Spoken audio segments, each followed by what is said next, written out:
তো আপনি হঠাৎ করে এক গ্লাস পানি খেয়ে ফেলছেন, খাওয়ার পরে মনে হয়েছে ওরে আমি তো রোজা, এখন কি হবে বলেন তো? শুধু এক গ্লাস পানি না, ভুলে যদি এক প্লেট ভাতও খেয়ে ফেলেন, রোজা ভাঙবে না। আপনি যদি ইন্টেনশনালি ইচ্ছা করে যদি রোজা ভেঙে ফেলেন, প্রিয় ভাইরা, এটা কিন্তু বড্ড ভয়ঙ্কর। এটার জন্য আপনার কাফারা দিতে হবে, 60টা রোজা রাখতে হবে।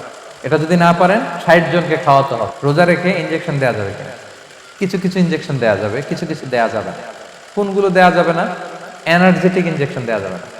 এরপর রোজা রেখে আতর দেওয়া যাবে, কোনো সমস্যা নেই। পারফিউম দেওয়া যাবে, সমস্যা নেই। আই ড্রপ দেওয়া যাবে, চোখে ড্রপ দেওয়া যাবে, আইলাইনার দেওয়া যাবে, কাজল দেওয়া যাবে, এগুলোতে রোজা ভাঙে না। খাবারের যদি লবণ চেক করা হয়, এতে রোজা ভাঙে না। তবে ঘরে আপনারা এটা ট্রাই করবেন না। বলেন আমার সাথে সাথে, রমাদান মোবারক, রমাদান কারীম, রমাদান মোবারক, রমাদান কারীম। এই যে